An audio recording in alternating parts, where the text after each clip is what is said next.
Hello hello hello my dear class 10 students, कैसे हो आप लोग सभी? I hope you guys are doing good. So this is your English educator Nikita Singh and welcome to our English score booster series, जहां पर आज हम cover कर रहे हैं चैप्टर नंबर 5 जिसका नाम है footprints without feet. Oh no, यहाँ पे चैप्टर 4 लिखा है बट ये चैप्टर नंबर 5 है जिसका नाम है फुटप्रिंट्स विदाउट फीट, जो कि किसने लिखा है? राइटर का नाम है H.G. वेल्स. इन्होंने लिखा है आज का हमारा चैप्टर और ये कहानी है एक बहुत ही ज्यादा लॉलेस पर्सन, एक एकदम मक्कार इंसान की, जिसका नाम है ग्रिफिन, जो कि है तो बहुत ही ज्यादा स्मार्ट लेकिन बहुत ही आतंकी इंसान है. तो ग्रिफिन के बारे में आज हम पढ़ने वाले हैं और आज मैं आपको रिवाइज करवाने वाली हूं ये पूरा चैप्टर बहुत ही ज्यादा क्विकली. हम इसमें थीम्स, कैरेक्टर स्केच जो कि बहुत इंपॉर्टेंट है. ग्रिफिन का अगर क्वेश्चन इस चैप्टर से आता है तो इसके कैरेक्टर्स के ऊपर, कैरेक्टर स्केच के ऊपर क्वेश्चन जरूर बनता है, तो वो भी आज हम डिस्कस करेंगे. और साथ ही साथ हम डिस्कस करने वाले हैं कीवर्ड्स को भी, और ये सब कुछ 15 मिनट में होने वाला है, तो जल्दी से शुरू कर देते हैं. अब माइंड मैप पे आ जाते हैं. तो बेटा यहां से ना एक बड़ा इंपॉर्टेंट, एक बहुत ही कीवर्ड वाली एक मतलब एक लाइन है जो चैप्टर में है कि Griffin was a brilliant scientist but a lawless person.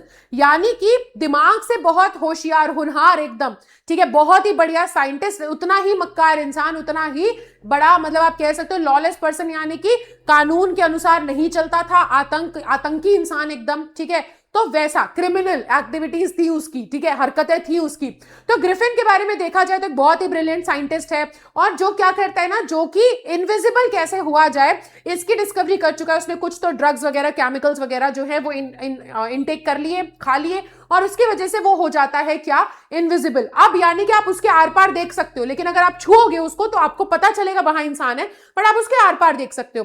तो वो इनविजिबल हो जाता है और वो इनविजिबल जब होता है ना, तो उसका जो लैंडलॉर्ड था यानी कि मकान मालिक था, उसके घर में आग लगा करके वो भाग जाता है. ऐसे इंसान को आर्सोनिस्ट बोलते हैं. क्या बोलते हैं? ये कीवर्ड बता रही हूं मैं तुमको, जो तुम्हारी बुक में भी पता नहीं लिखा है, नहीं लिखा है, तो ये तुम्हें मालूम नहीं होगा. यहाँ पे आर्सोनिस्ट बोलते हैं ऐसे इंसान को जो किसी बिल्डिंग में, किसी जगह पे जानबूझ के आग लगा दे. तो ये आर्सोनिस्ट की मतलब हरकत करी, बिल्डिंग में आग लगा करके भाग गया. अब क्योंकि वो भाग चुका है, लोग उसे पकड़ेंगे, तो वो क्या करता क्या है कि वो अपने सारे कपड़े उतार देता है. सारे कपड़े उतार के लंदन में भाग रहा होता है इधर से उधर, और वो एकदम नेकेड घूम रहा है लंदन में, बिल्कुल भी कपड़े नहीं पहने. अब भाई ठंड का टाइम है, बहुत ज्यादा बाहर ठंड है, राइट. तो अब इसकी वजह से ना उसको भी क्या होता है, उसको भी लगता है कि भाई ठंड हो रखी है इस टाइम पर, अब बिना कपड़ों के मैं घूम रहा हूं, उससे भी सहन नहीं होता है ठंड. अब उतने में होता क्या है कि वो ना अटेंशन भी अट्रैक्ट कर रहा होता है, सीख कर रहा होता है लोगों का, कि जब वो चल रहा होता है बर्फ पे तो उसके चलने की वजह से उसके पैरों के निशान बन रहे होते हैं, जहां पे दो बच्चे भी देख करके हैरान हो जाते हैं कि भाई ये पैरों के निशान आ कहां से रहे हैं.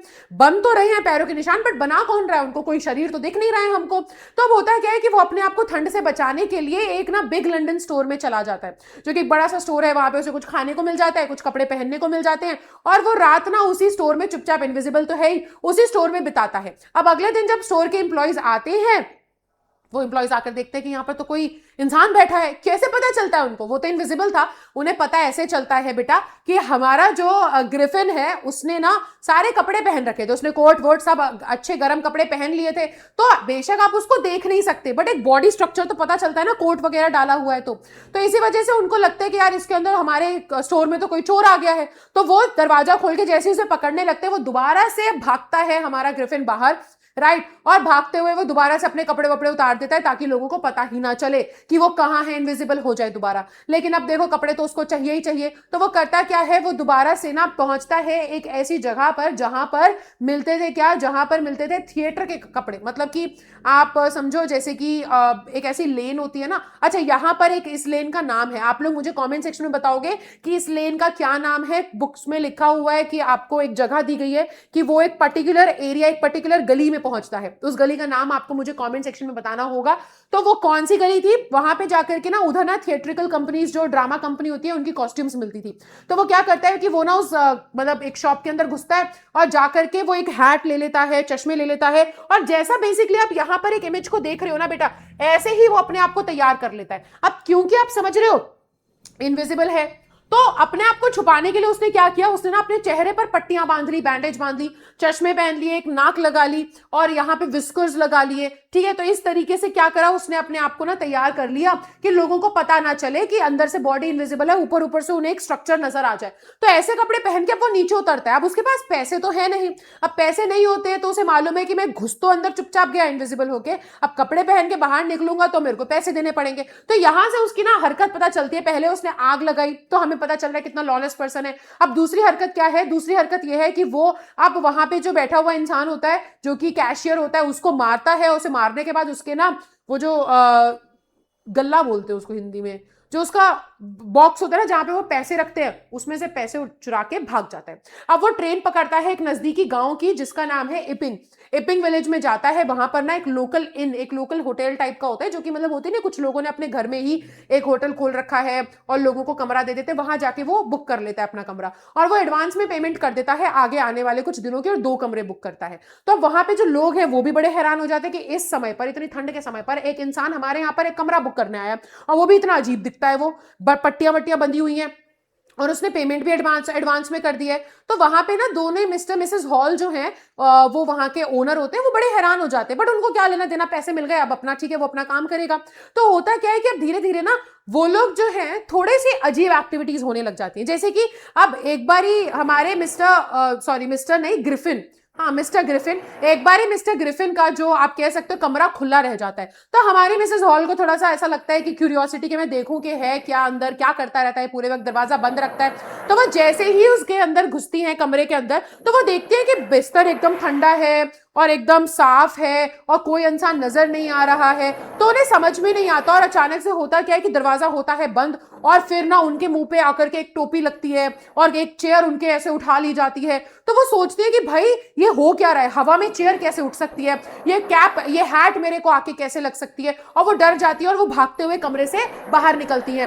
तो अब ये जो पूरी खबर है, I am sorry for the noise, वो साइड में कंस्ट्रक्शन हो रहा है इस वजह से, बट ये जो खबर है, ये खबर बेटा पहुंचती है बाकी लोगों तक। अब लोग बोलते हैं कि पक्का ये जादू टोना करता होगा, विचक्राफ्ट करता होगा, ऐसे कैसे हो सकता है, तुम्हारे घर पे एक अजीब इंसान रहने आया है, उसके बाद इतना अजीब अजीब हरकतें होने लग गई हैं कि अब तुम्हारी चेयर वगैरह जो है वो हवा में उड़ रही है। तो बड़ी ऐसी अफरा तफरी मच जाती है। अब ना अब इपिंग के जो इन में रह रहा था हमारा ये ग्रिफिन, उसके पास पैसे भी खत्म हो गए।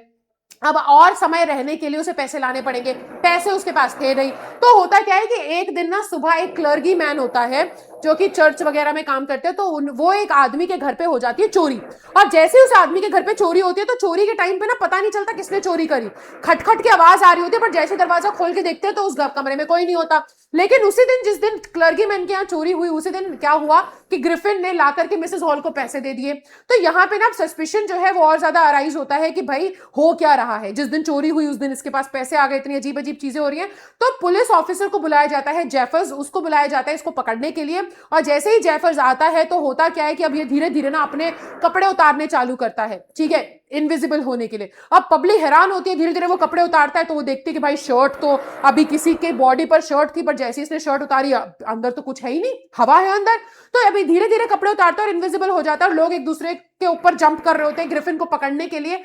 और होता क्या है, जेफर्स ग्रिफिन को पकड़ने के चक्कर में बेचारा चक्कर खा के नीचे गिर जाता है और ग्रिफिन वहां से भाग जाता है। तो यहां पर हमारी होती है कहानी खत्म। सो ये कहानी का पूरा बेसिकली मैंने आपके साथ शेयर कर दिया है एक माइंड मैप। अब हम थीम देखें तो थीम ये हो जाएगी बेटा कि miss use of science important. इस पूरे कहानी में दिखाया जा रहा है कि कैसे इतना अच्छा दिमाग था उसके पास, लेकिन साइंस का इस्तेमाल हम करके कितनी एडवांसमेंट्स कर सकते हैं, हम कितना अच्छा कुछ कर सकते हैं, राइट है ना, कुछ एक अच्छा कॉन्ट्रीब्यूशन हो सकता है सोसाइटी में, लेकिन साइंस को कैसे मिसयूज किया। और पावर जब आती है ना तो उसके साथ रिस्पॉन्सिबिलिटी भी आती है ना। तो यहां पे वही चीज हमें समझ में आ रहा है कि उसके पास पावर तो थी बट रिस्पॉन्सिबिलिटी नहीं थी। एंड आइसोलेशन एंड एलिनेशन, कि वो इनविजिबल होने के बाद यहां से क्वेश्चन भी आया एक बार प्रीवियस ईयर में कि अगर आपको मौका मिले ग्रिफिन बनने का या फिर आपको अगर मौका मिले इनविजिबल होने का तो आप क्या करेंगे। तो आंसर यही है बेटा कि इनविजिबल होने का मतलब है कि आप आइसोलेट हो जाओगे, जैसे ग्रिफिन हो गया था, उसके पास कोई इंसान नहीं था बात करने के लिए, रहने के लिए, वो अकेला ही था। तो आइसोलेशन एंड एलिनेशन भी यहाँ पे एक थीम है। आगे अगर हम कैरेक्टर स्केच देखें तो ग्रिफिन का कैरेक्टर स्केच है यहाँ। ग्रिफिन के बारे में देखा जाए तो ग्रिफिन जो है वो ब्रिलियंट साइंटिस्ट है, हाईली इंटेलिजेंट है, एम्बिशियस है, लेकिन लॉलेस और अनएथिकल है, सेल्फिश है, manipulative, anti social and morally corrupt. Arsonist भी लिख सकते हो क्योंकि उसने आग लगाई थी ना।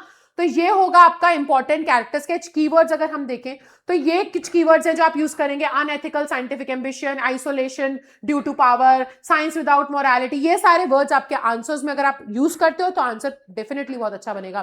तो यहां पे होता है आज चैप्टर नंबर 5 भी खत्म। Now 4 more chapters to cover, और उसके बाद आपकी पूरी तरीके से तैयार हो चुकी होगी हमारी ये स्कोर बूस्टर सीरीज, जिससे आप लोग एग्जाम से कुछ समय पहले बैठ के बहुत क्विकली रिवीजन कर सकते हो, क्योंकि सारी वीडियोस 15 मिनट्स के अंदर अंदर ही हैं, राइट। तो आई होप आपको ये वीडियोस अच्छी लग रही होंगी, सीरीज को आप एंजॉय कर रहे होंगे। अगर हाँ तो प्लीज कमेंट्स में जरूर बताना, वीडियो को लाइक जरूर करना, और नए हो तो चैनल को सब्सक्राइब करना। और मैं आपसे मिलूंगी नेक्स्ट वीडियो में।